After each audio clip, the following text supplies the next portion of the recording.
He was calm, composed, dressed in a tailored Navy suit.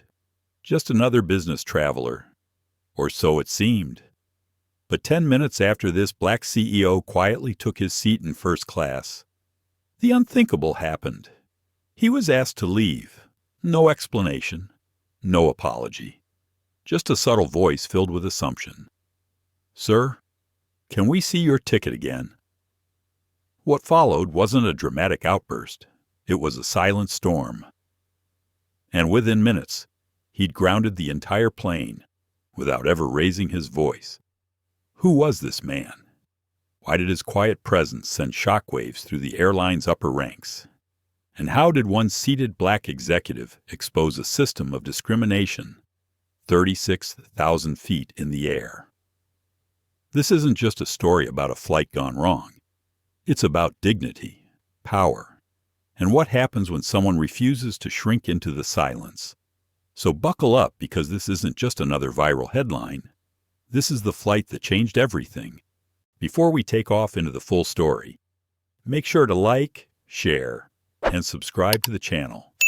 This is one you won't want to miss. The terminal buzzed with its usual blend of chaos and choreography. Boarding calls echoed through JFK's polished halls as travelers rushed past one another, wheeling carry-ons like soldiers marching to different battlegrounds. At Gate 46, a quiet man in a Navy overcoat stepped forward when the agent called for first class. His name was Darius Cole, 52 years old, calm eyes, deep skin, a stillness to his movement that suggested he was no stranger to turbulence both in the air and in life. He wore a simple dark blazer over a white Oxford shirt. No tie. His shoes were clean but modest, his leather briefcase worn at the corners and stitched with history. No one around him knew that he was the CEO of Orion Sky Group, the parent company that owned the very airline he was about to board Aurelia Air. And that's exactly how he wanted it. No entourage, no gold tags, no VIP treatment, just a man with a boarding pass marked 2A, quietly stepping into a cabin he technically owned. He did this 4 times a year, always anonymously, always without announcement. These were his inspection flights, his way of seeing the service through the eyes of an ordinary passenger. Today was different, though. Today, something felt off. As he stepped into the aircraft, the lighting inside the first-class cabin felt colder than usual. Maybe it was just the sterile LEDs above, or maybe it was the stare that met him 2 steps in. A blonde flight attendant, early 30s, glanced up from her tablet. Her name tag read Rachel. Her posture was crisp, her smile neutral, but her eyes did something. Her words didn't. They hesitated. Darius felt it before she spoke. That brief moment, half a second, when she looked at his blazer, then his face, then his boarding pass. It was the kind of pause he'd been cataloging his whole life. The kind that says, "Are you sure you belong here?" "Good morning, sir," Rachel said, her voice pleasant but rehearsed. "May I see your boarding pass?" He nodded and handed it to her with a small, polite smile. She scanned it, then looked back at him. "Seat 2A. "Yes," he said simply. Rachel gave another glance at the screen, then at the seat behind her, then back at him. "Just one moment," she said, that carefully modulated tone creeping in. "I believe we may have had a reassignment." Darius's eyes held steady. "Oh, that's strange. My pass was issued this morning." "Yes, of course. Just a moment," she repeated. She stepped aside, leaving him standing in the aisle as a line began to build behind him. Passengers shifted impatiently.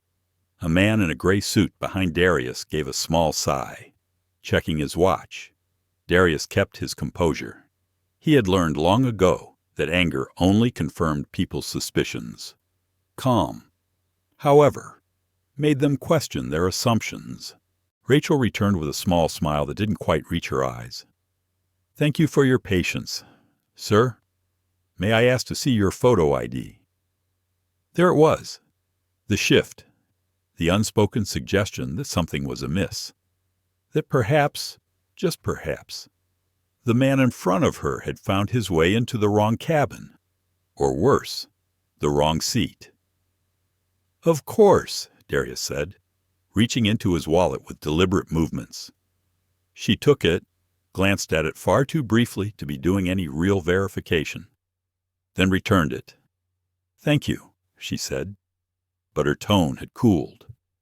He stepped past her and took his seat. Seat 2A. Window. Extra leg room. Silence.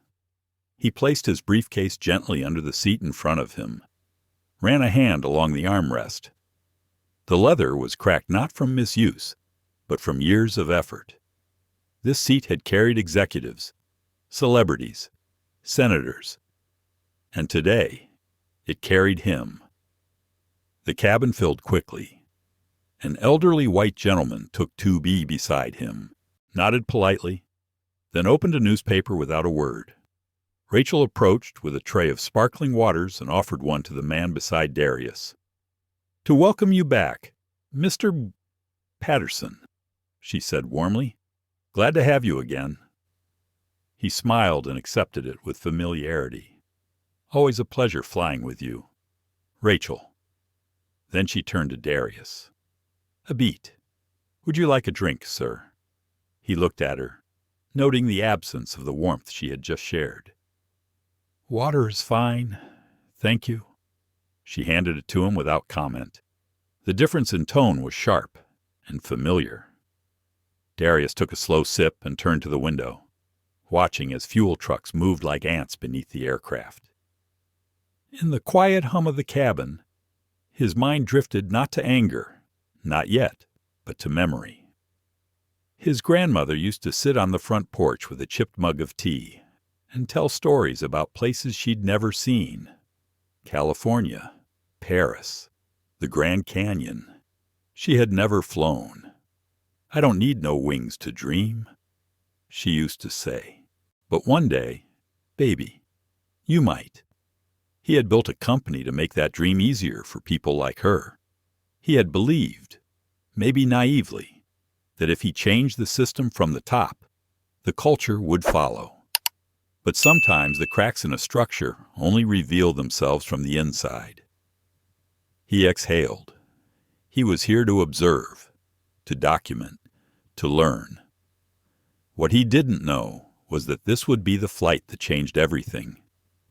What he didn't know was that in just 10 minutes, someone would try to remove him from this seat. And what no one knew, not Rachel, not the man beside him, not the pilots or passengers, was that the man in 2A could ground the entire plane with a single call. But for now, he sat, waiting, watching. Not yet the CEO, just a man. In 2A. Darius Cole sat in silence, the hum of the cabin masking the subtle tension tightening around him like invisible thread. Seat 2A hugged his shoulders as he leaned back slightly, taking in the cabin with eyes trained not just for comfort, but for culture. He wasn't here to be noticed. He was here to notice everything.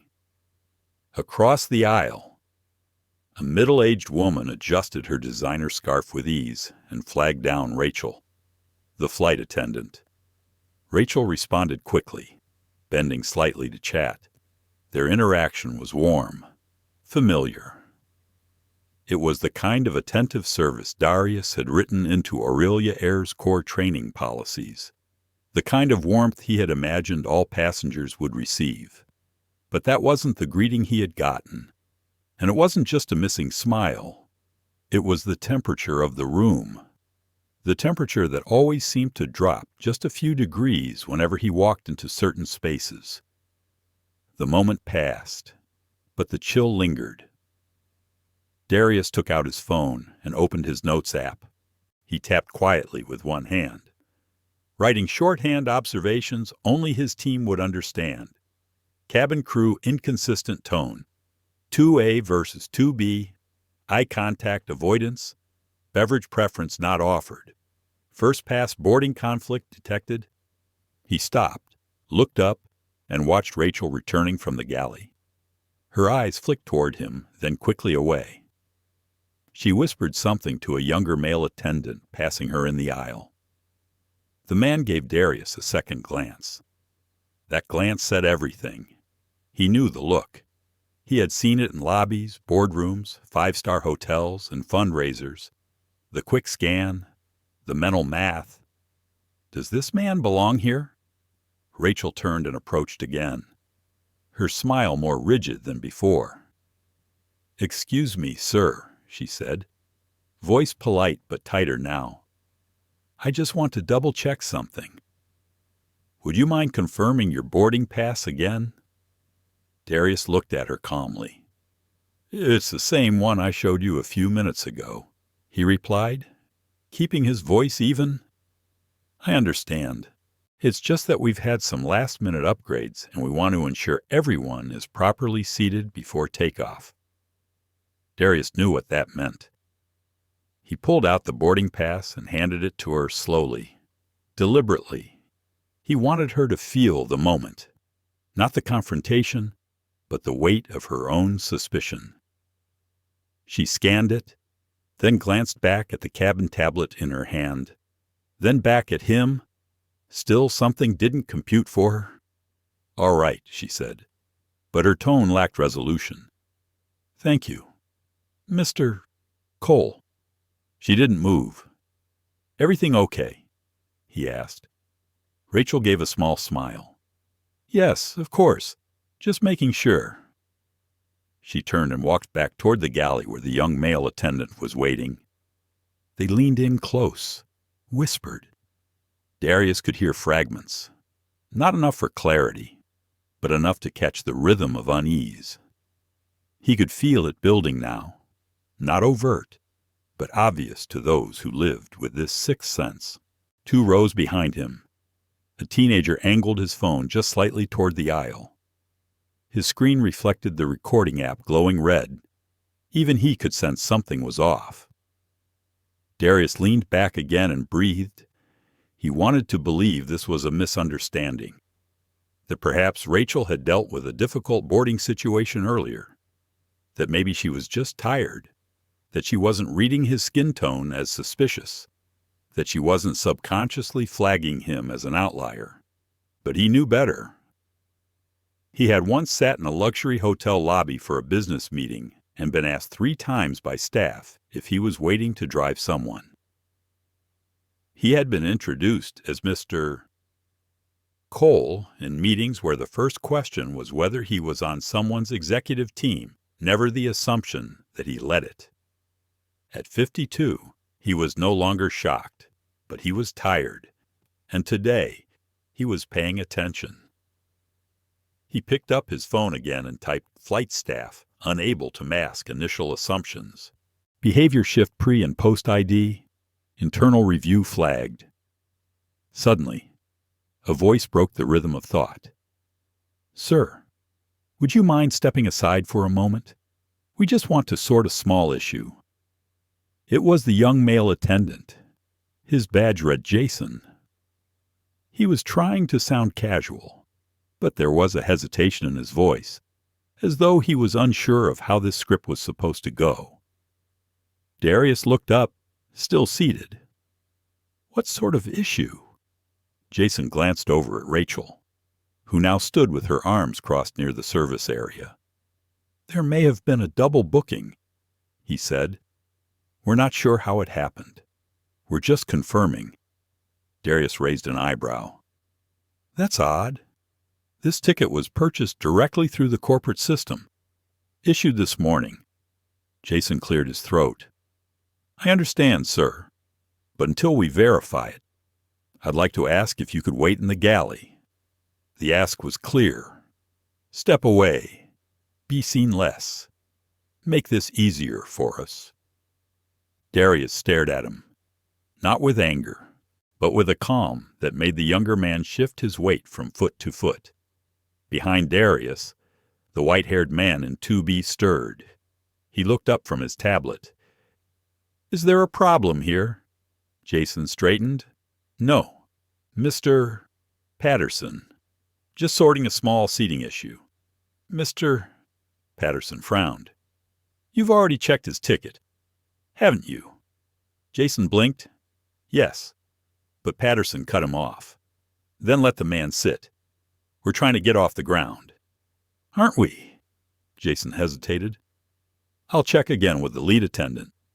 He turned and walked briskly back to Rachel. Darius glanced at Mr. Patterson. The old man gave him a look not warm, not cold, just neutral. And somehow, that felt like progress. Darius returned to his phone. Staff insisted on removal to galley despite valid pass. Passenger witness challenged staff. Bias escalation in progress. Visibility increasing. He slipped the phone into the seat pocket. The atmosphere had shifted again. This time, it was no longer quiet. It was waiting. Waiting for the next move.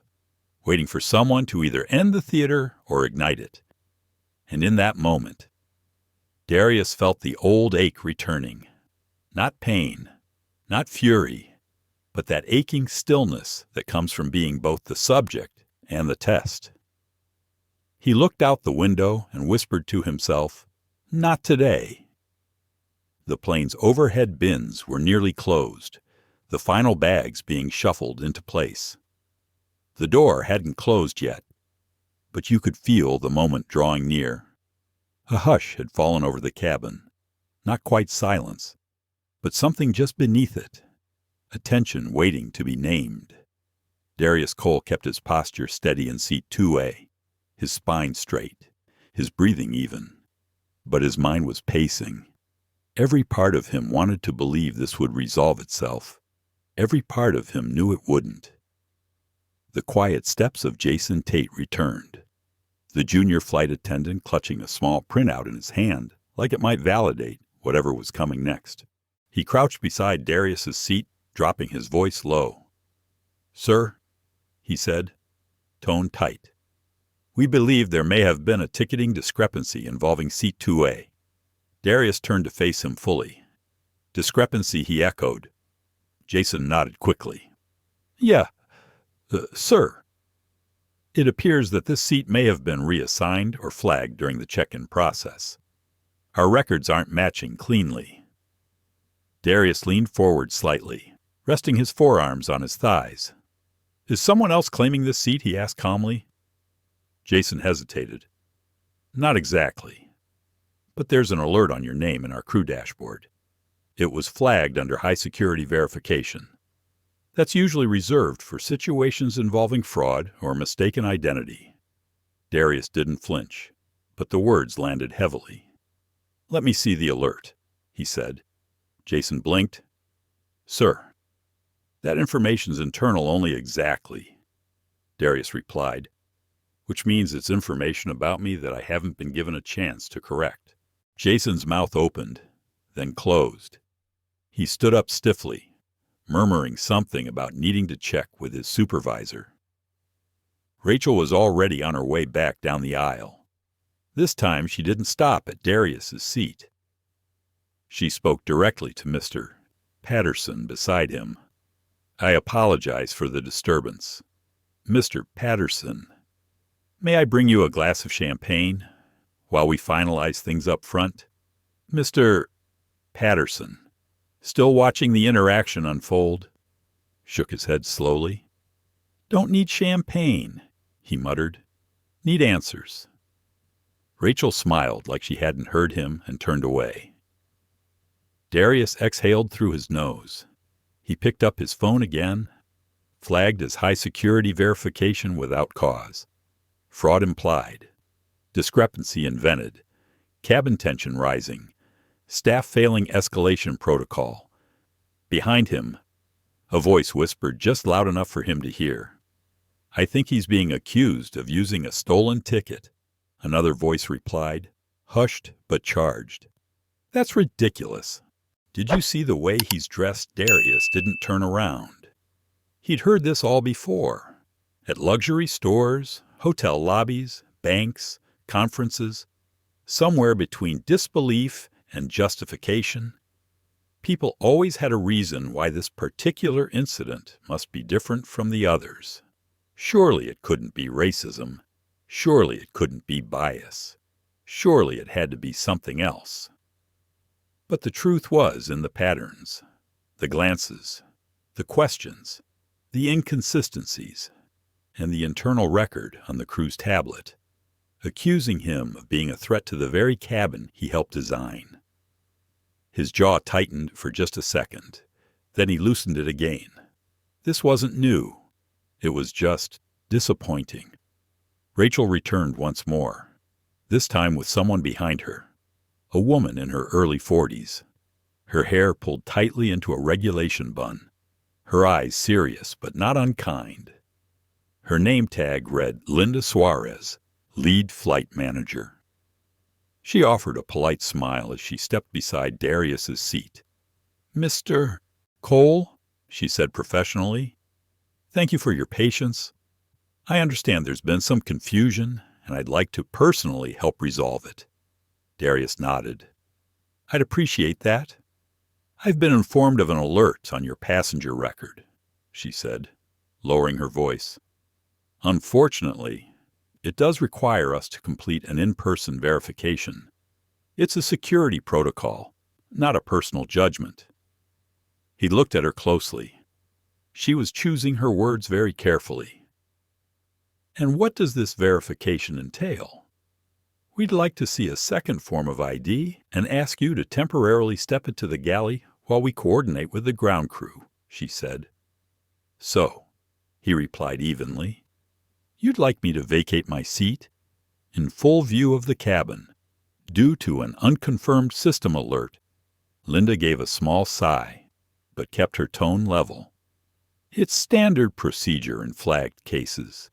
It's for everyone's safety." Darius paused. "And have any other passengers been asked to verify their IDs today?" Linda looked down briefly. "I'm not at liberty to say." Darius smiled without warmth. "That's what I thought."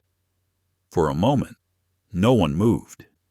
He could feel Rachel and Jason standing just a few steps back, watching, waiting. The rest of the cabin wasn't pretending anymore. Conversations had stopped. Eyes were tracking the scene in real time.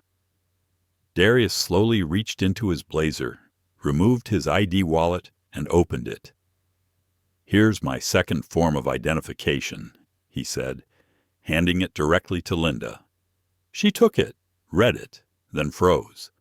Her fingers curled slightly around the ID card. Her lips parted. Just barely, because now she knew. The ID read Darius L., Coal Chief Executive Officer, Orion Sky Group. Her silence lasted just long enough for Rachel to step forward and peer over her shoulder. Rachel's eyes widened. Jason looked between them, confused.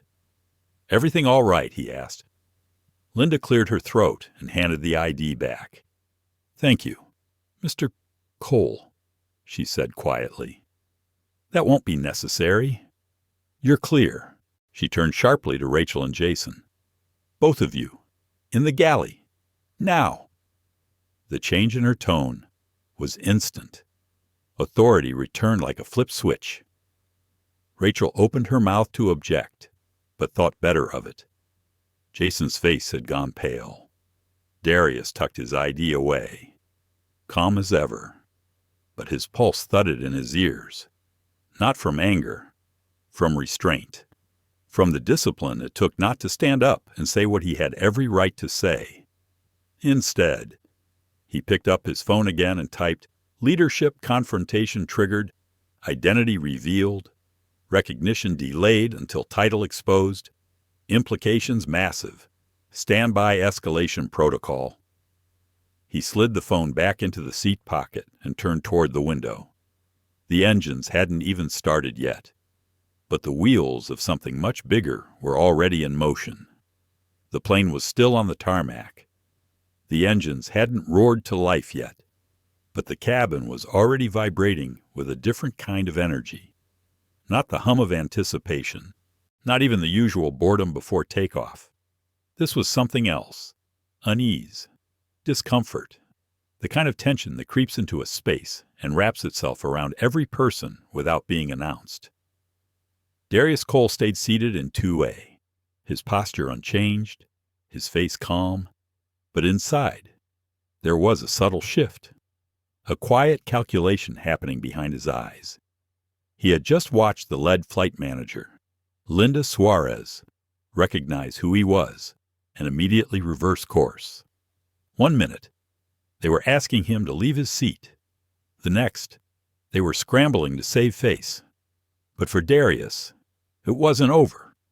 Not by a long shot. Across the aisle, "Mr. Patterson lowered his tablet and looked at him more directly than before.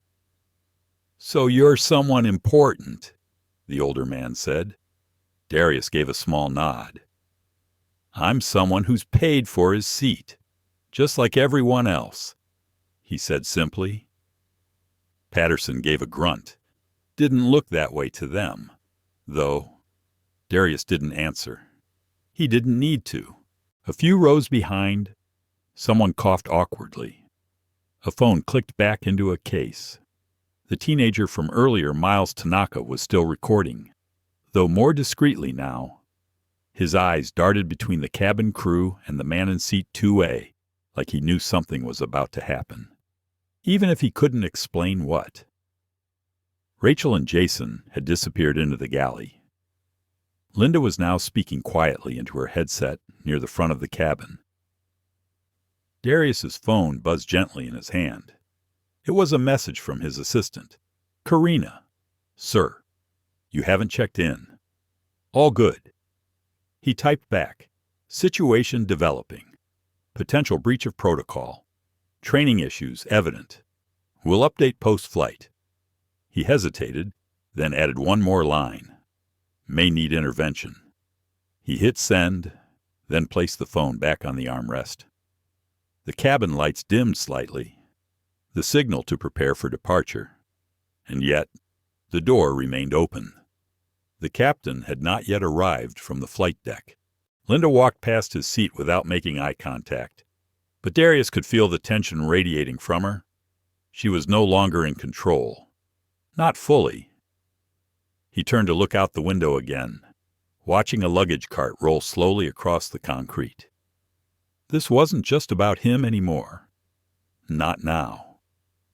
The way Rachel had whispered to Jason, the way the passengers had started murmuring, the fact that it had taken revealing his corporate title to be treated with basic fairness. It was bigger than a seating conflict, bigger than a misunderstanding. This was culture, and culture, when ignored, becomes poison. He had written the training manuals. He had invested in bias training. He had signed off on DEI consultants, inclusion metrics, customer satisfaction protocols, but none of that mattered if the people in charge of executing it still made decisions based on skin, not substance. He clenched his jaw as he remembered a speech he gave last year at the company's leadership summit.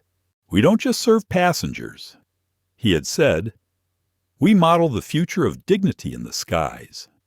The experience we offer is not just comfort, it is confirmation that everyone belongs in the seat they paid for." That line had earned applause. Apparently, not everyone got the memo. A sudden voice interrupted his thoughts. It came from behind. "This is ridiculous." The woman who spoke had sharp red nails and wore a designer trench coat. She sat in 4C and wasn't whispering. "You all saw it." She said louder this time. "He was asked for ID. Twice. What was that about a few passengers turned?" No one answered her. She continued anyway. "Because I wasn't asked for mine." "Were you?" She pointed at a man across the aisle. He shook his head. "Exactly," she said. "So why was he?" Darius turned slightly, not to respond, but to acknowledge her. She nodded at him. "People need to speak up," she muttered. Otherwise, this garbage keeps happening." He was about to say something when another voice came in sharply from first class row 1. A man in a tailored charcoal suit turned in his seat with visible irritation. "Can we not make this political?" he snapped. "Some of us have meetings to get to." The woman rolled her eyes. "It's not political. It's reality. Reality is this plane is late." He fired back. "And I don't care about someone's feelings if it delays my work." There was an audible gasp from someone behind them. Darius stayed silent. He had learned long ago that letting others speak often revealed more than confronting them directly. Linda returned from the galley, clearly flustered, holding a tablet tight to her chest. The door to the flight deck opened. Captain Ross Kendrick stepped out. Tall, confident, late 50s, a seasoned pilot with a no-nonsense look and salt-and-pepper hair. He looked around the cabin slowly, then approached Linda. She whispered something urgently to him. Darius watched his eyes move toward him, linger, then shift to the other passengers. The tension cracked further. From behind Darius, a soft voice whispered again, "Is this going to go viral?" A passenger across the aisle answered, "It already is." He wasn't wrong. Several phones were still recording quietly. Hashtags were starting to appear on social media. "Im seat 2O, in Aurelia Air, your dignity in flight, in our black excellence." Denied Darius's phone buzzed again. This time, a message from Karina. "Sir, 3 social posts tagged your name. Twitter mentions up 600%. Media team standing by?" He typed back, "Let them watch." Captain Kendrick was now addressing Linda more forcefully. His posture had shifted. He kept glancing toward Darius and then toward the front of the cabin. Whatever she had told him, it wasn't sitting well. Darius could see it all unraveling, the professionalism turning into panic, the chain of command cracking under pressure. It always started the same. Small moments of suspicion, tiny choices made in seconds, then a storm of consequences when someone with power recognized the pattern. He leaned back in seat 2A, folded his arms, closed his eyes for a moment. This was no longer just an inspection flight. This was a reckoning. Captain Ross Kendrick stood just outside the cockpit, his hands folded calmly in front of him. He wasn't a man given to emotional outbursts. He had flown through hurricanes. He had landed jets in sideways rain on slippery runways in Singapore. But what he was watching now was different, the kind of turbulence that didn't come from the sky. Linda Suarez stepped in front of him, gesturing discreetly toward seat 2A. "I'm just trying to contain it before it becomes something bigger," she whispered. Captain Kendrick looked over her shoulder. Darius Cole remained seated, calm, composed. The glow of his phone reflected faintly in the cabin lighting. His eyes were clear, his expression unreadable. The captain had met Darius once, not formally, just in passing, years ago at an industry gala in San Diego. But he remembered the name. And now that name was at the center of a firestorm that was about to hit altitude with no landing in sight. "Do you know who he is?" the captain asked softly. Linda hesitated. "Not officially. We weren't informed. He's your boss," Ross replied. "And mine. Or at least, the boss of our bosses." Linda's face changed. The color drained a shade. She looked down at the tablet clutched in her arms. Captain Kendrick stepped past her and began walking the aisle. As he moved, several passengers turned their heads. One man lowered his phone. A woman in row 5 shifted in her seat, subtly straightening up. The presence of the pilot meant something was happening, something important. The captain stopped next to seat 2A. "Mr. Cole," he said in a calm, measured voice. Darius looked up. Captain, I apologize for the disturbance you've experienced. I've just been briefed on the situation. Darius offered a faint smile. It's been an enlightening flight, and we haven't even taken off. The captain gave a single nod. Understood. We're addressing it. He paused for a moment, as if weighing whether to say what came next. Then he did. For what it's worth, I'm glad you're here. Darius met his eyes. Let's hope it leads somewhere useful. The captain turned and walked back toward the front, his footsteps steady. As he passed Linda, he gave her a quiet signal. She understood immediately. This was now a matter above her authority. Rachel and Jason had re-emerged from the galley, their faces tense. They hadn't been told anything directly, but they could read the shift in atmosphere. The power had moved, and it wasn't in their favor anymore. Rachel tried to walk the aisle, carrying a tray of drinks. Her hands trembled slightly, though she masked it well. Jason kept glancing back at Darius like he was waiting for him to stand up and yell. But Darius didn't yell. He wrote, "Passenger documentation request triggered full identification. Recognition followed title reveal. Trust gap confirmed. Culture flaw exposed. Flight command alert level active." The words poured silently into his notes app. He had built his career on control of facts, of data, of perception. But now that control was being tested in the most human way possible. Not by market conditions or corporate boards, but by something older, deeper, more embedded. Bias. Not the loud kind. Not the kind that screamed slurs or closed doors blatantly. No. This was the polite kind. The quiet kind. The smile that faded slightly when you boarded. The request for an extra form of ID that no one else was asked for. The suggestion to move to the galley while the real passengers settled in. That was the kind of discrimination that lasted the longest, because it was hard to prove and easy to deny. A voice from row 3 interrupted his thoughts. "Excuse me." A young woman called toward the front. "How long is this delay going to be?" It was a reasonable question, but it carried an edge, an undertone of blame. Linda looked back, unsure whether to answer. Another passenger chimed in, this time from the back of first class. "If it's about the gentleman in 2A, maybe someone should explain what's going on." Someone else muttered, "Yeah, are we grounded?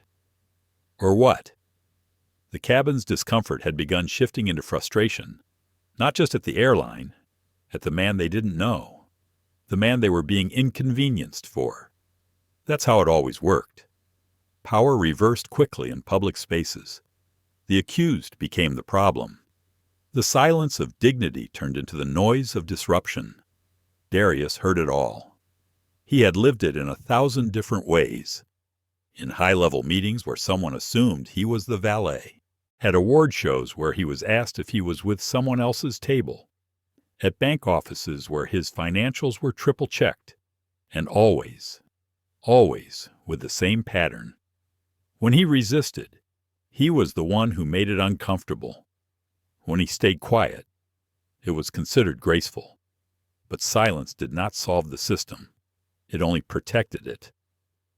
His phone buzzed again, this time from Karina. "Sir, media now tracking story. Aviation Insider just tweeted footage of you. It's spreading fast." He typed back, "Aurelia has 30 minutes to fix this before the brand damage becomes structural." He hesitated, then added, "We may need to invoke Protocol 7. Karina replied instantly, "Copy. Legal and comms on alert." Rachel approached one more time, standing at the edge of row 2. "Would you care for another drink, sir?" she asked. Her voice forced politeness like a poorly fitted mask. Darius looked at her. Really looked. "No. Thank you," he said, but I would like a full incident report submitted to corporate. Make sure it includes your request for a second ID and the attempt to relocate me before verification." Rachel blinked. "Sir, it's not a request," he said quietly. "It's a requirement." She froze. Behind her, Jason watched, lips pressed tightly together. A small cough from the back signaled someone else was still recording. Darius turned back to his window. The wheels were spinning now, not on the tarmac, but inside the culture of the company he had spent decades trying to shape. The cabin wasn't just full of passengers anymore. It was full of witnesses, and witnesses had the power to force accountability. Oh, the cabin air was still, but charged, not with turbulence, not with the low buzz of safety announcements or engine rumble.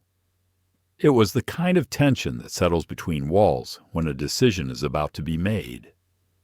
Not the kind made in policy rooms or on spreadsheets, but the kind made with breath, posture, and principle. Darius Cole didn't move. He sat in 2A, hands resting calmly on his lap, but inside, everything in him was in motion. A part of him wanted to comply, to let it go, to chalk it up to ignorance, bad training, or just another instance in a long line of subtle offenses. He could nod, smile, file a report later, handle it in a boardroom where people wore suits and used phrases like unconscious bias and corporate accountability. But another part of him, older, deeper, was speaking now. Not the polished executive voice, not the voice that had raised millions from skeptical investors. This voice was quieter, wiser. It belonged to the boy who used to wait for his mother to come home from cleaning the homes of people who flew first class while she rode the bus in silence. The boy who had once been told by a guidance counselor that flying planes was for other people. He had swallowed those words, but he never forgot them. He leaned back slightly in the seat. Rachel hadn't returned yet. Jason stood a few rows away, fidgeting. He was holding a folded document. It looked like a printed passenger list. Darius watched him quietly. Then, as if on cue, Linda Suarez approached once more. Her expression was neutral, but her eyes betrayed something tighter, a coiling discomfort she could no longer mask. "Mr. Cole," she said quietly, glancing at the other passengers. "We've done some final verification. There may still be a conflict with the ticketing system." She paused, choosing her next words carefully. "In order to avoid further disruption, we'd like to ask you to voluntarily relocate to another seat in our main cabin, just for the duration of the flight." Darius didn't answer immediately. A few people turned their heads. He could feel eyes on him, like heat, like pressure. Linda continued, "This isn't a judgment, sir. It's a precautionary measure. We simply want to ensure everyone's comfort and resolve the matter quickly." She folded her hands. Her smile was the same as Rachel's had been earlier. Polite, polished, hollow. Darius felt something deep inside begin to stir. He looked up at her. "Are you asking anyone else to leave first class today?" he asked. Linda blinked. "No, sir." "Are there any safety threats in the cabin?" He continued, "No, sir." "Have I raised my voice? Threatened anyone failed to comply with requests?" "No, sir," she repeated, her voice smaller now. Darius exhaled. "Then no," he said firmly. "I will not be moving." Linda hesitated. "Sir, I don't want this to escalate." "I didn't start the escalation," Darius said. "I boarded. I sat in my assigned seat, and I complied with every unreasonable request until now." He leaned in slightly. "I know what this is, Ms. Suarez, and so do you." Linda looked around the cabin. Passengers were watching, recording, whispering. It was no longer a private conversation, and Darius knew exactly what that meant. He pulled out his phone and tapped into his notes app. Not to write this time, but to press a button. A recording icon began blinking red. He placed the phone face up on the armrest between them. "This conversation," he said, "is now being recorded for documentation. If you intend to remove me from this seat, I'd like your explanation stated clearly." Linda's mouth parted. She wasn't ready for that. "Mr. Cole, I am in my assigned seat," he said again, his voice calm, clear, steady. "I have not violated any airline policy or federal law. If you wish to involve security, please be aware that I will consider this discriminatory removal and pursue legal action accordingly." A woman in row 4 gasped softly. A man near the bulkhead adjusted his camera lens. Linda stepped back. Her jaw was set, but her eyes were flickering now. Darius didn't raise his voice. He didn't need to. The silence said everything. Rachel reappeared from the galley, standing stiffly just behind Linda. She looked like someone who had been told to stay out of the line of fire, but couldn't help watching the sparks. Jason joined them, silent. Captain Kendrick was standing just outside the flight deck again. He hadn't said anything, but his posture had changed. His arms were crossed now. His weight shifted forward slightly. He was listening, waiting. Darius could feel the shift. The moment where a decision gets written into history. Linda took a breath. "I'll be right back," she said, almost to herself, and turned away. As she walked toward the front, Rachel leaned toward Jason and whispered, "He's doing this on purpose." Darius heard it. "People like that always want to cause a scene," she added. Jason didn't reply. He couldn't, because he had just realized who Darius really was.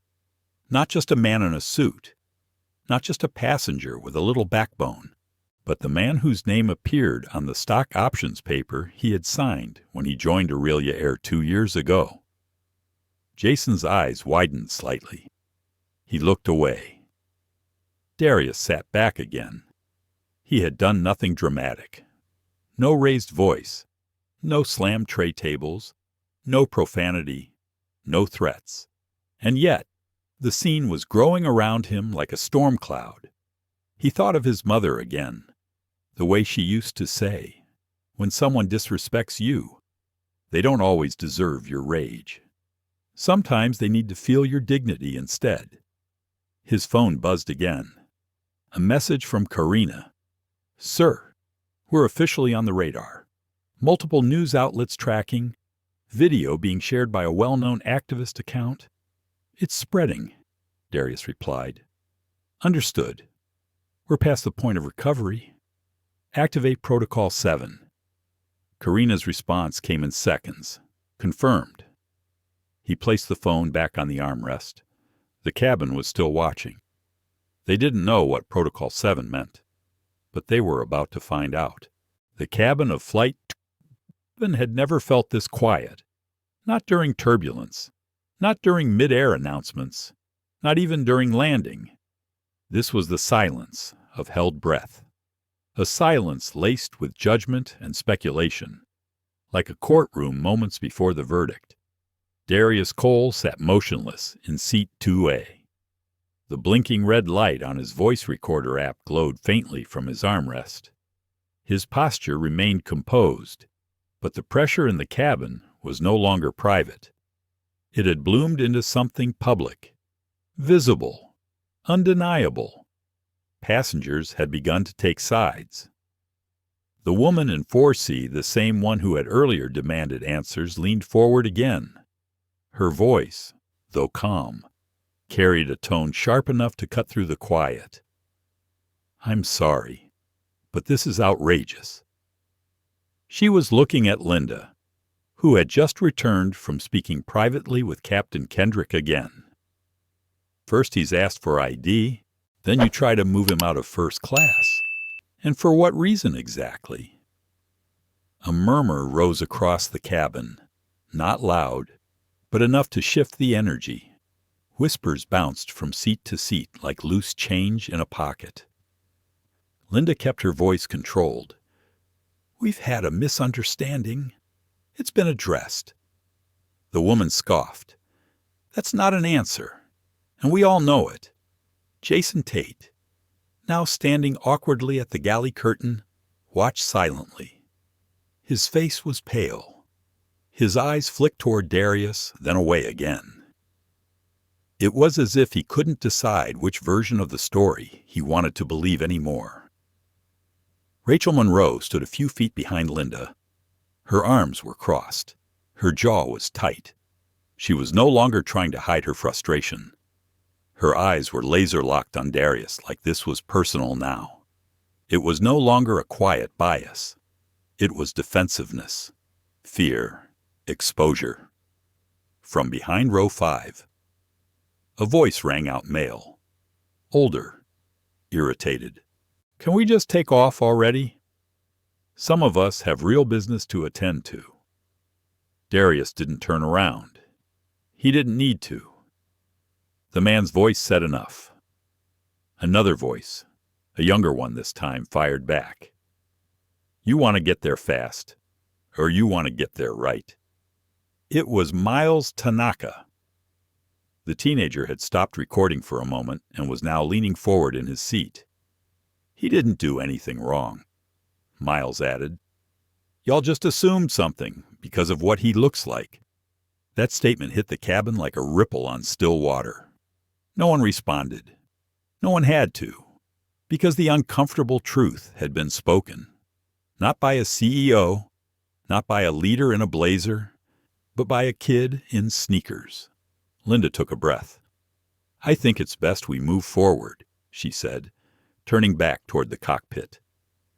She barely finished her sentence when another notification came through on Darius's phone. Karina again. "Sir, trending nationally. Hashtag spreading. CNN and MSNBC picking it up.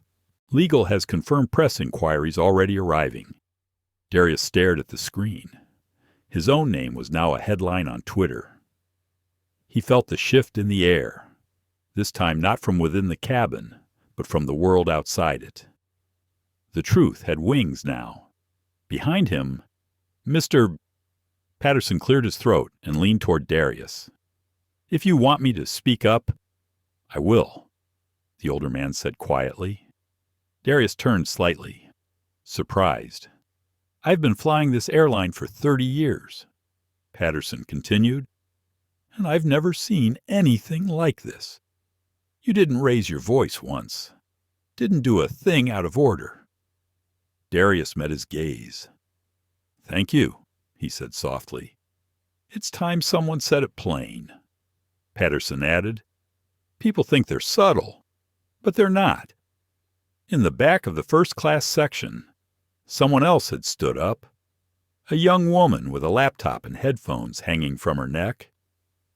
"I'm with a civil rights journalism outlet," she said, holding up her phone, "and this entire flight just became part of a case study." Linda looked over sharply. "I'm going to ask everyone to remain seated and respectful while we prepare for departure." But it was too late. A moment had been created, one you couldn't reverse. Voices began to rise, not in anger, but in clarity. Why was he asked for extra ID?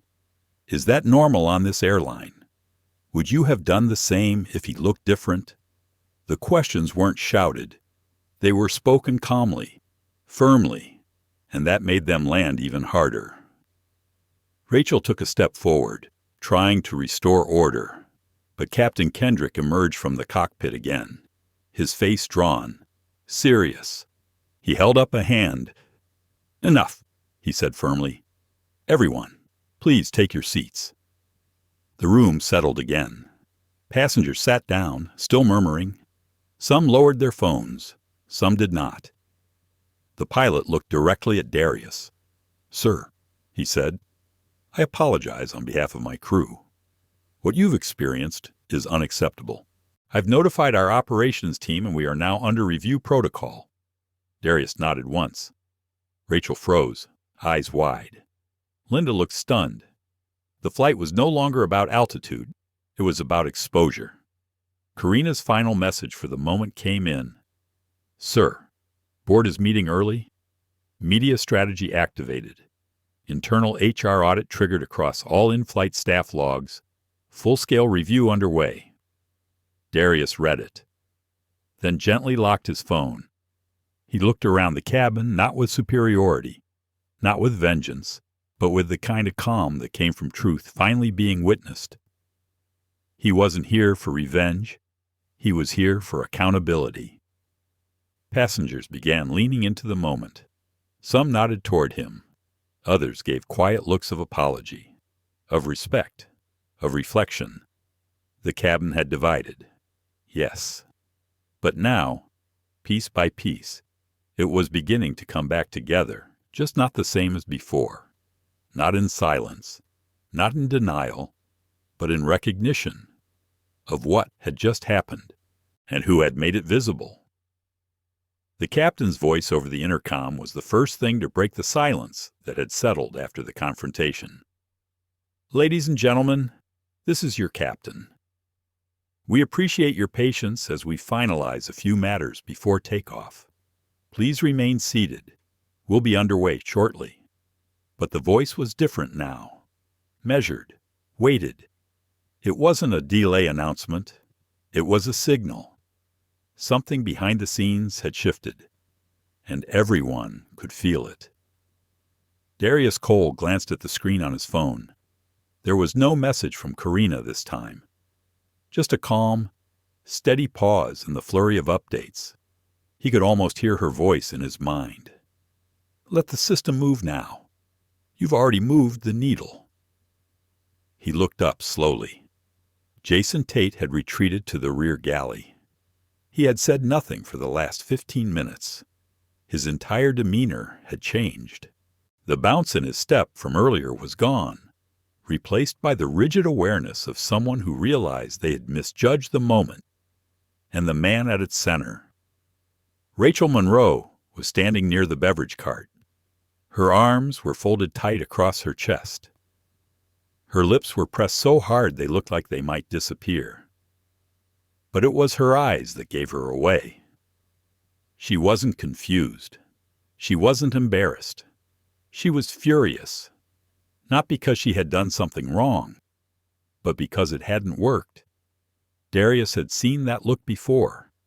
In boardrooms, at investment meetings, from department heads who hated the idea that someone like him could hold more power than they did. It wasn't about the seat. It never was. It was about the disruption of expectation. You weren't supposed to be here. You weren't supposed to push back. You weren't supposed to win. But he was still sitting in 2A. And now, quietly, people across the cabin were watching Rachel instead of him.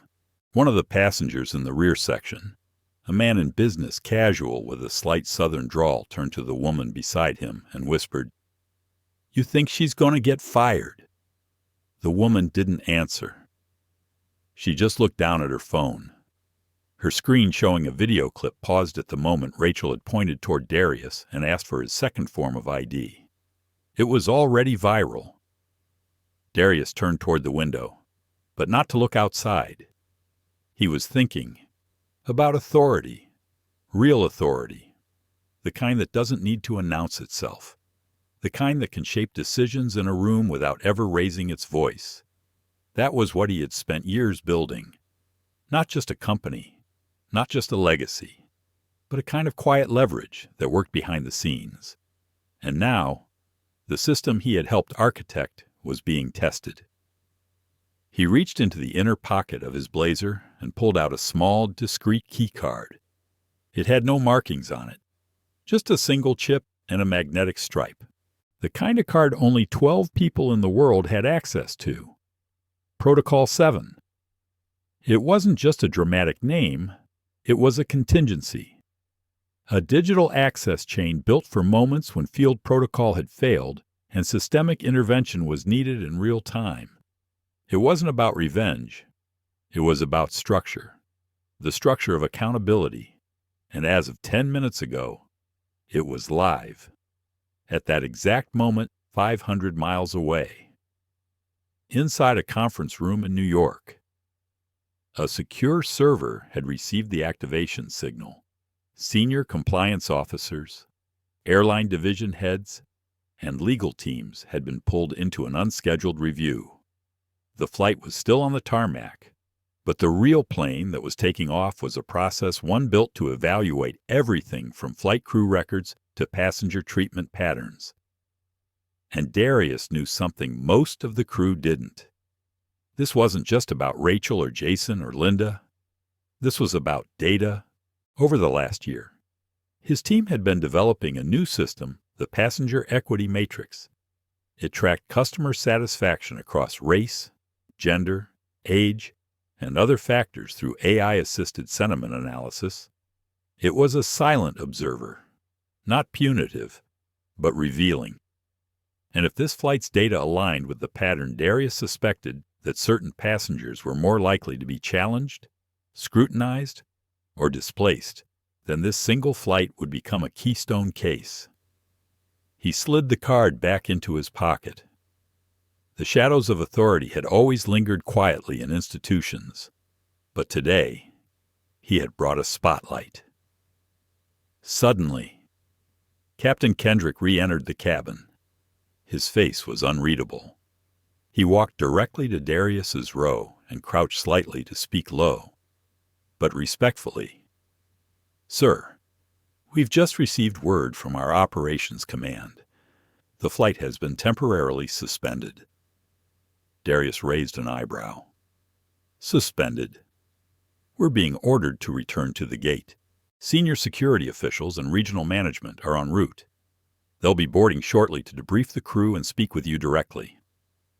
The captain hesitated. "It's not standard, but—" "Nothing about this has been standard." Darius nodded. "This wasn't about disruption, Captain," he said quietly. "It was about clarity." The captain gave a slow nod, then rose and returned to the cockpit. A gasp rippled across the cabin. Someone said, "They're turning the plane around." Someone else muttered, "I've never seen that happen before takeoff." Rachel stared forward, pale. Jason looked like he wanted to disappear. Linda Suarez walked briskly up the aisle, whispered to the captain, and then turned to make an announcement. "Ladies and gentlemen," she began, voice slightly shaky, "due to an unexpected operations directive, we've been instructed to return to the gate. We ask that you remain calm and in your seats until further instructions are provided." She stepped back, the cabin filled with sound, not shouting, not chaos, but the quiet thunder of awareness. Darius didn't gloat. He didn't smile. He simply sat, shoulders relaxed, hands folded again. This wasn't about ego. It was about exposure. And the shadows could no longer hide what they had done in the light of public view. The jet bridge clunked against the aircraft door with a metallic finality. Outside the window, the sun had shifted in the sky. What was supposed to be a routine morning flight had become a national headline in real time. Darius Cole remained seated in 2A, legs crossed, hands clasped, the quiet storm of his presence stronger than ever. Inside the terminal, security and airline executives moved briskly, their shoes clicking on tile, their voices low but urgent. Word had come down from the Orient Sky Group board itself. They weren't just sending a representative. They were sending an audit team. The first aboard was a woman in a navy blue blazer and gold security badge. Her expression was neutral but alert.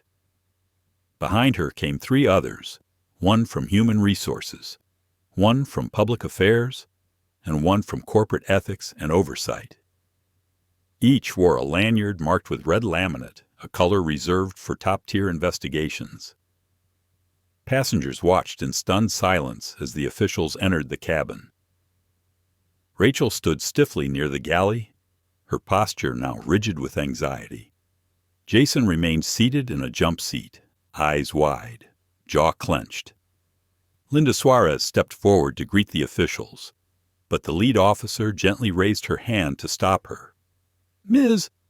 Suarez, we'll need to speak with you and your team separately," she said calmly. Linda's professional mask cracked slightly. "Of course," she replied. The HR rep stepped forward. "We'll begin with a private conversation in the galley.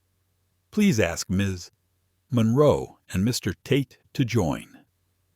Rachel's eyes darted toward Jason. He stood slowly. The 3 crew members disappeared behind the curtain. Now it was quiet again. The kind of quiet where something serious was happening, just out of sight, but no one could pretend not to feel it. Darius sat still. A child across the aisle whispered to her mother, "Is he famous?" The mother hesitated, then answered, "He's important." The little girl nodded solemnly. A few minutes later, the officials emerged again. Their expressions were tighter this time, measured. The HR representative walked past Darius without looking at him and spoke briefly with the pilot. A few words exchanged, a couple of nods, then silence again. Linda was now seated near the front, shoulders slumped. Rachel hadn't returned to view. Jason stood at the entrance of the cockpit, eyes avoiding everything. Then, the corporate ethics officer approached Darius directly. "Mr. Cole," she said, lowering her voice, "we understand the severity of what's occurred. Would you be willing to debrief with us briefly before we make a formal determination?" Darius stood slowly, his movements calm, deliberate. "Yes," he said. She led him to an open seat in the rear of the first-class section, intentionally placed in view of the cabin, not for humiliation, but for transparency. The woman sat across from him, pulled out a small tablet, and began recording. "I want to start by thanking you for remaining calm throughout this situation," she said. "Your restraint likely prevented greater escalation." Darius nodded slightly. "That was intentional." She met his gaze. "I assume you're aware this incident is now public across multiple platforms. I am, and that your invocation of Protocol 7 has triggered a full performance audit of all Aurelia Air Flight crews over the past 12 months. Yes." There was no arrogance in his voice, no anger, just clarity. She studied him. "You've just set a precedent, Mr. Cole, one that may change the way this company and others treat systemic discrimination. That's not a small thing." Darius leaned back. It was never meant to be small. She took a breath. "I've reviewed the footage, the audio, the crew transcripts. I've seen enough." Darius didn't speak. She continued. "Pending confirmation from our legal and executive teams, a formal disciplinary review will be initiated immediately. It's likely that the crew involved will be suspended before the plane leaves the gate." Darius exhaled slowly, not from relief, but from release. For years, incidents like this had been buried in paperwork and silence. Apologies drafted by interns. Statements blaming isolated miscommunication. Not this time.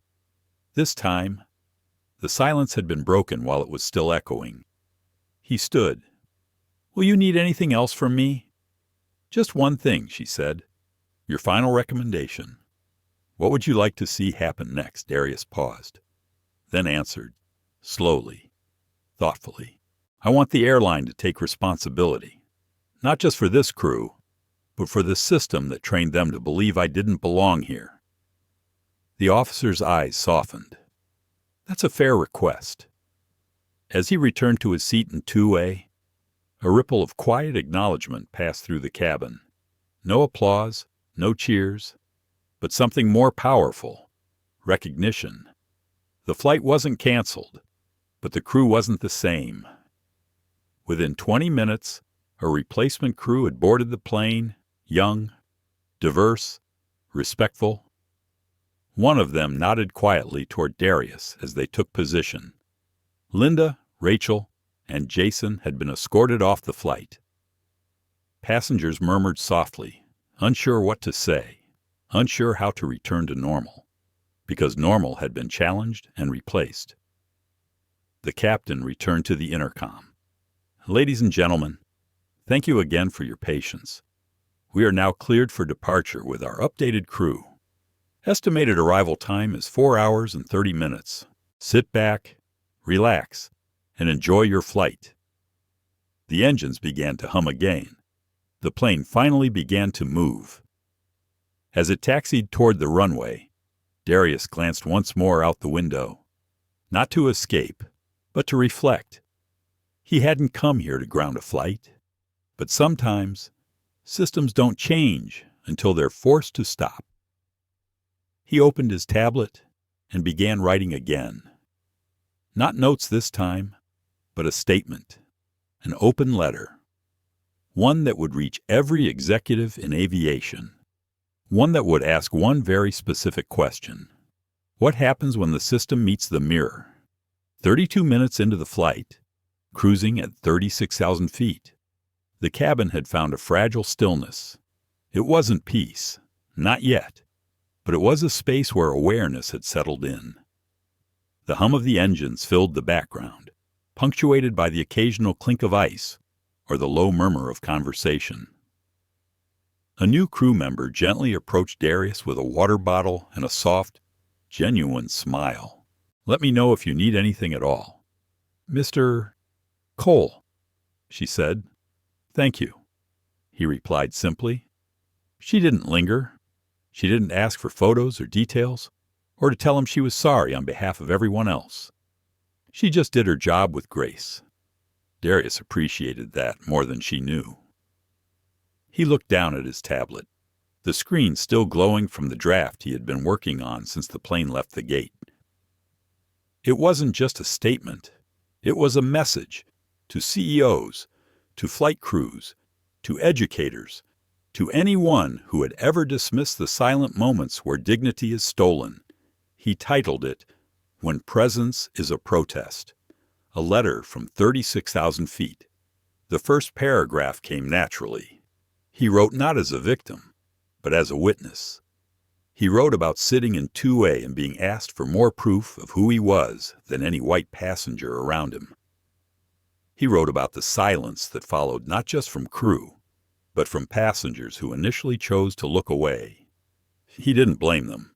He understood silence. But he also wrote about the moment that silence broke.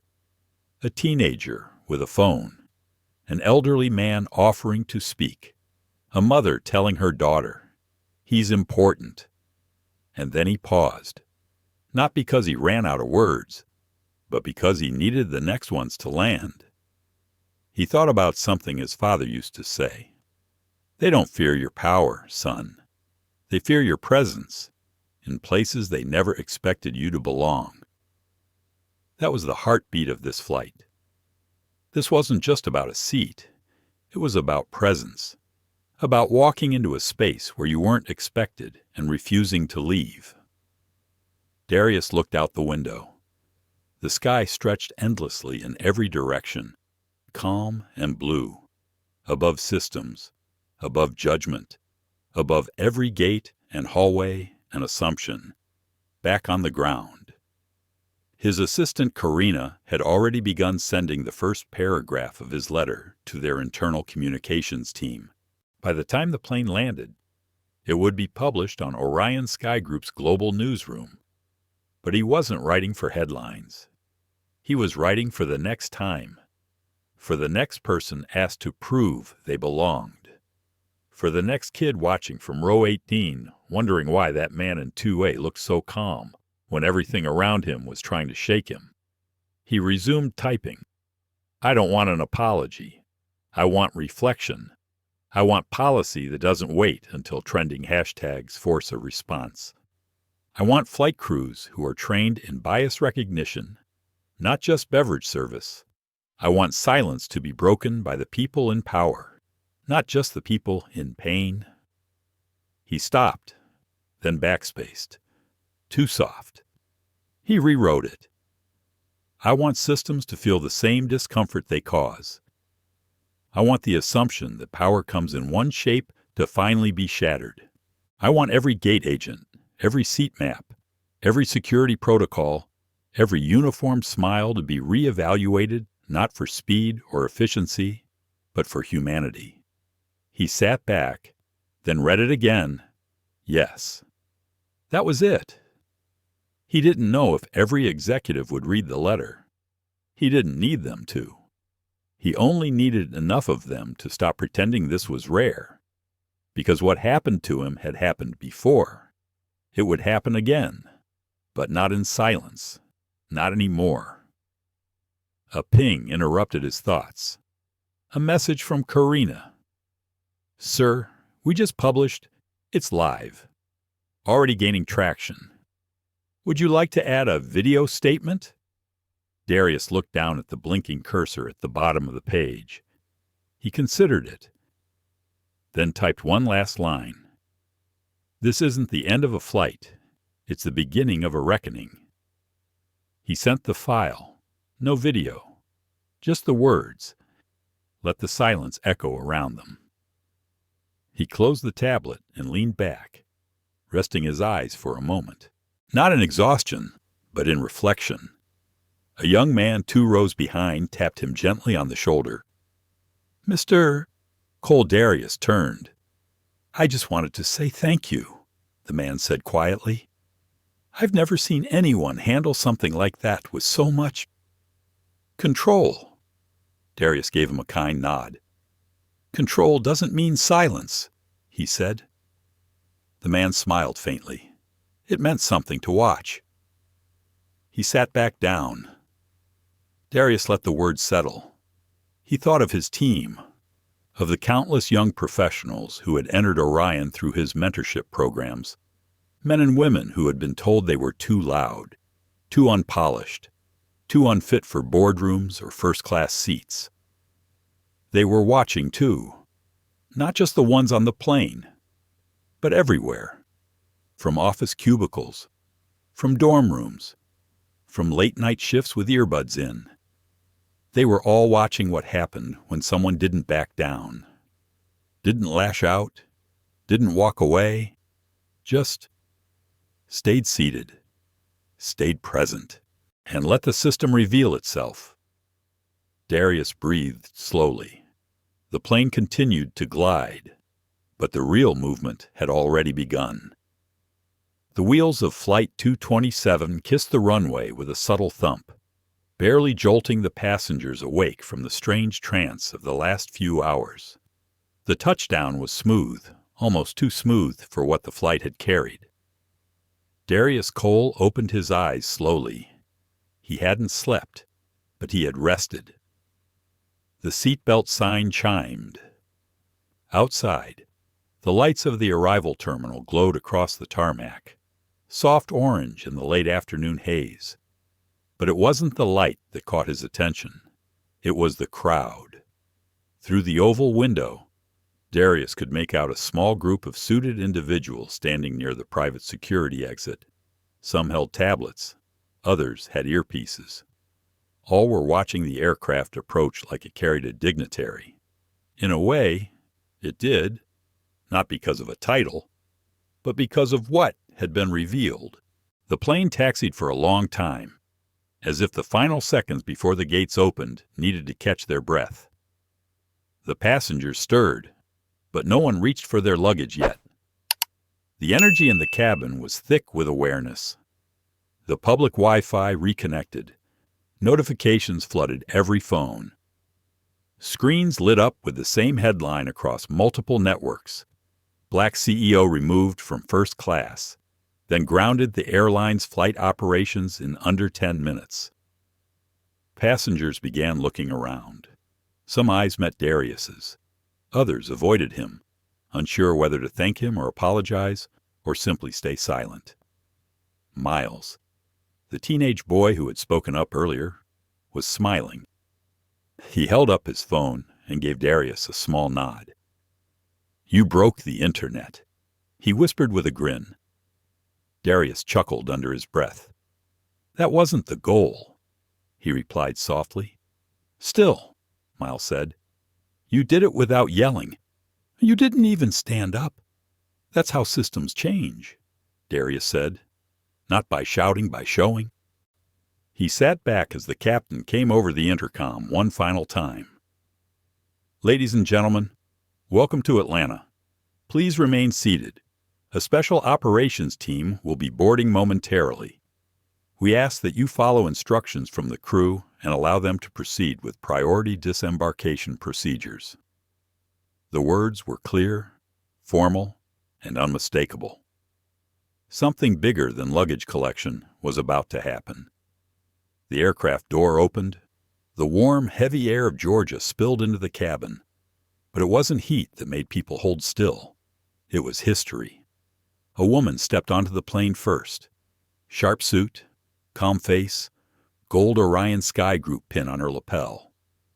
She walked down the aisle straight to 2A. "Mr. Cole," she said with gentle command. "I'm Diana Merritt, Executive Vice President of Policy Affairs. The board is standing by. We've prepared an escort and a press statement for your discretion." Darius raised an eyebrow. "Press statement?" "Yes. In response to your open letter, the one that landed before the plane did." He stood. Passengers leaned away to give him space, though no one said a word. Darius looked back down the aisle. Jason Tate and Rachel Monroe were nowhere to be seen. The new crew remained quiet, focused, respectful. Diana continued, "Also, we've had inquiries from the Department of Transportation, multiple ethics commissions, and 4 advocacy groups asking to speak with you directly." Darius gave a subtle nod. "All right," he said, voice steady. "Let's proceed." But before stepping off, he turned back toward the cabin, toward the people who had watched it happen. He paused, and then spoke not loudly, but with purpose. "I didn't ask for this to happen," he said. "I didn't plan it, but I also didn't run from it." A few heads nodded. This wasn't about making noise. It was about making things visible. He paused again. "And now that it is, we all have a choice. Stay silent or stay seated." He didn't need to explain. They understood, because they had seen what happened when one man stayed seated long enough for the truth to rise. He stepped off the plane. A waiting car pulled up beside the jet bridge. A press assistant held the door open as Diana guided him inside. Inside the terminal, screens continued to loop coverage of the flight incident. Anchor voices spilled from televisions hanging in food courts and lounges. Orion Sky Group now under full-scale policy review. Statement from Darius Cole goes viral. Airline bias and boardroom power. What today's flight tells us about systemic discrimination. Inside the car. Darius sat silently, hands folded.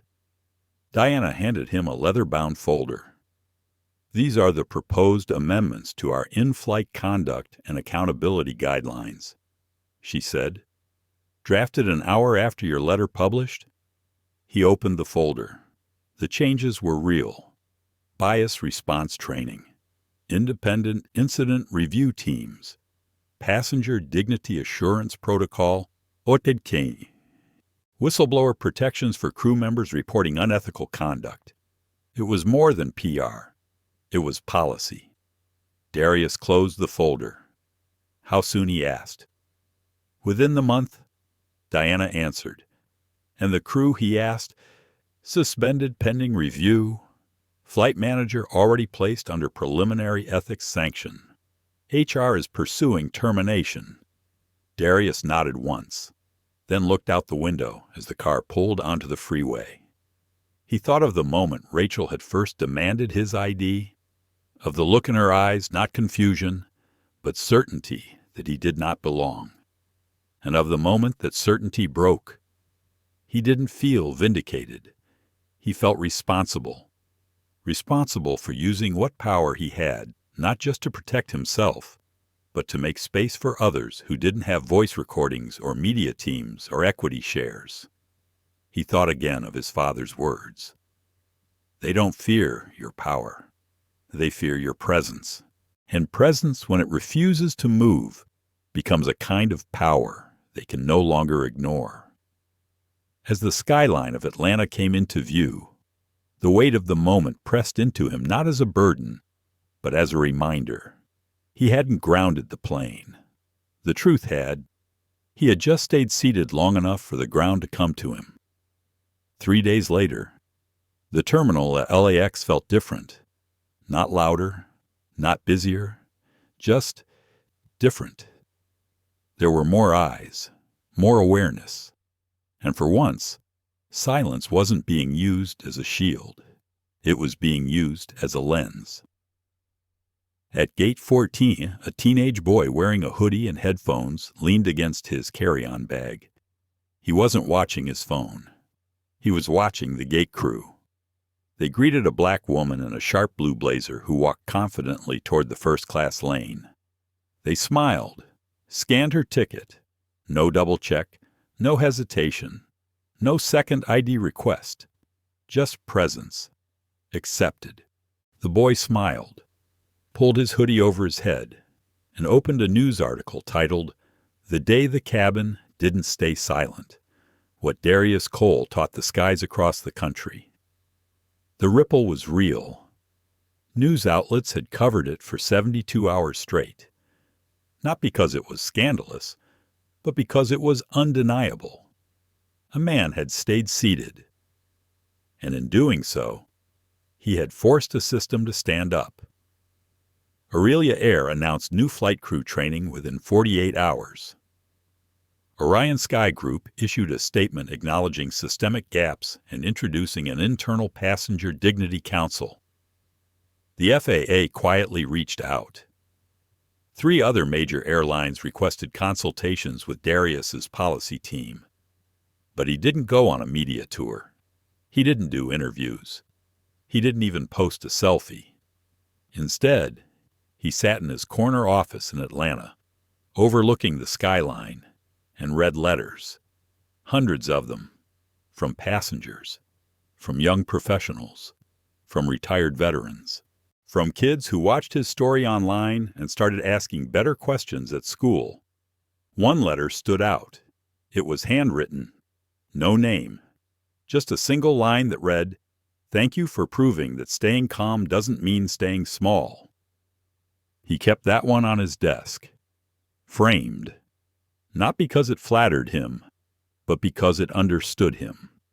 On the 4th day, his boardroom filled with executive leaders from across Orion Sky Group. They were expecting updates on logistics and fallout. Instead, Darius walked in holding a single-page document, no slides, no legalese, no preamble. He handed the paper to the chairman and said, "This is the Passenger Equity Initiative. It becomes company standard today." The chairman raised an eyebrow. "What does it include?" Darius smiled gently.